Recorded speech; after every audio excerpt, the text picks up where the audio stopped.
Alors, bonjour les amis. Cette fois-ci, Ézéchiel, toujours en s'adressant à ce moment-là aux gens qui habitaient à Jérusalem, nous démontre comment il est présent de toute éternité avec son message de vérité. Je vais vous lire un bref texte qui s'appelle, en fait, on l'a appelé la parabole de la mer semblable à une vigne. Je vais vous lire ce texte-là, puis je vais vous expliquer comment est-ce que de tout temps, c'est toujours la même chose qui se reproduit et qui se corrige et qui retombe malheureusement jusqu'à ce qu'on prenne véritablement conscience de qui nous sommes. Alors, je vous lis le texte. Ta mère était comme toi, semblable à une vigne plantée près des eaux. Elle était féconde et chargée de branches, à cause de l'abondance des eaux. Elle avait de vigoureux rameaux pour des sceptres de souverain, comme des sceptres de souverain. Par son élévation, elle dominait les branches touffues. Elle attirait le regard par sa hauteur et par la multitude de ses rameaux. Mais elle a été arrachée avec fureur et jetée par terre. Je m'arrête tout de suite ici pour vous dire, ça me fait tellement semblable, ça me fait toujours penser, si vous voulez, à la création. Dieu a créé l'univers, il a créé pour que tout soit parfait. Il a créé à son image et à sa ressemblance. Nous étions parfaitement heureux. Nous n'avions qu'une seule grande mission, qui n'était même pas une mission, parce qu'une mission, c'est comme si on dégageait une obligation. Non, nous avions qu'un seul et grand souci, partager l'amour, partager notre bonheur. Nous étions totalement heureux. Mais malheureusement, nous avons décidé de faire un autre plan.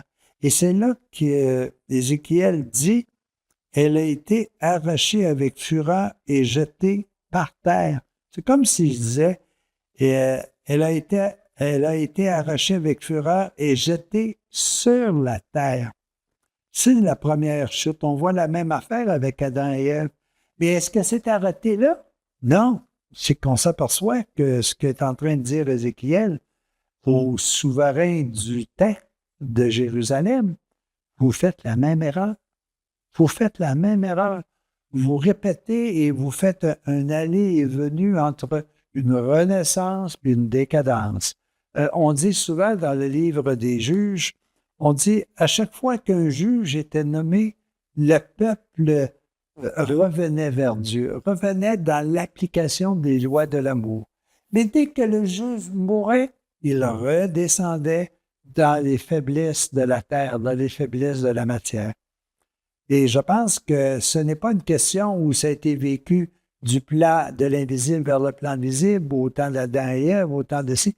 C'est constamment la situation que nous vivons et elle est présente aujourd'hui. Alors, je vais continuer quand même le texte pour vous amener à une conclusion par la suite. Alors, le vent d'Orient a desséché son fruit. Est-ce que mon fruit à l'intérieur est complètement vivifiant de la présence divine? Ces rameaux vigoureux ont été rompus et desséchés. Le feu les a dévorés. Est-ce que je ne sens pas à l'intérieur de moi une souffrance, un feu qui vient détruire les véritables valeurs de bonheur? Et pourtant, et maintenant, elle est plantée dans un désert. Et là, même là, il faut que je fasse un effort pour penser qu'à l'intérieur de moi, il y a le divin. Il faut que je fasse un effort pour penser que j'ai le goût d'aimer, d'être aimé. Ça veut dire que je suis un peu au désert et que je suis à la recherche d'eux. Dans une terre sèche et aride. Ah, ça me rappelle une autre parole, ça. Ne savez-vous pas que vous êtes tout simplement des pèlerins, des étrangers, des exilés sur cette terre? Si je suis un étranger, un pèlerin, un exilé, c'est parce que ma demeure véritable n'est pas ici. Ma demeure véritable, elle est à l'endroit où s'abrite la vie éternelle, la vie divine. Ça, je pense que c'est excessivement important. Jésus, quand il est venu sur terre, il nous a expliqué la parabole de l'enfant prodigue. La maison véritable de l'enfant prodigue, c'était avec un père aimant. Il a choisi d'aller vivre comme exilé à l'extérieur de la maison paternelle. Et après avoir subi des souffrances, de la douleur, il a pensé, il y a certainement moyen d'être mieux, d'être plus heureux. il est revenu vers la maison du Père. Toute la vie du peuple de Dieu a été comme ça, des hauts et des bas. Les hauts, c'était le bonheur, le bas, c'était les moments de réflexion pour vouloir véritablement améliorer notre situation. Nous sommes encore dans cette situation-là aujourd'hui.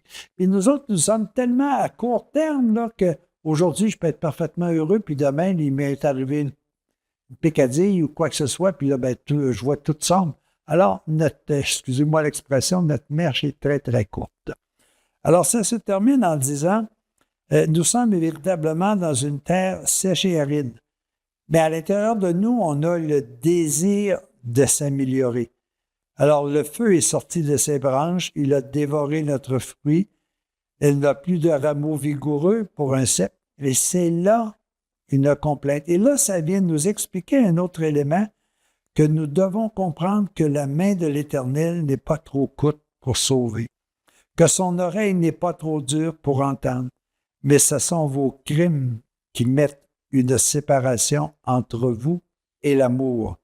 Ce sont vos fautes qui vous cachent la face de l'amour, la face du bonheur, la face de la sérénité éternelle et vous empêchent véritablement d'écouter ce que vous voulez, que vous écoutiez à l'intérieur de vous, ce qui est vrai de vous.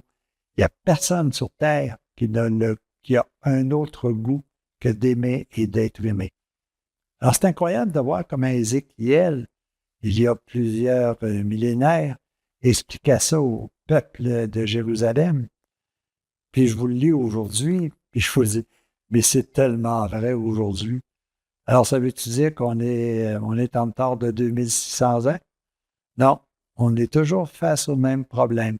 Mais plus on va y réfléchir, plus on va accepter de faire le bien, plus on va accepter de suivre les règles de bonheur que Dieu nous dit, avec ces règles-là, ça marche, vous allez être parfaitement heureux.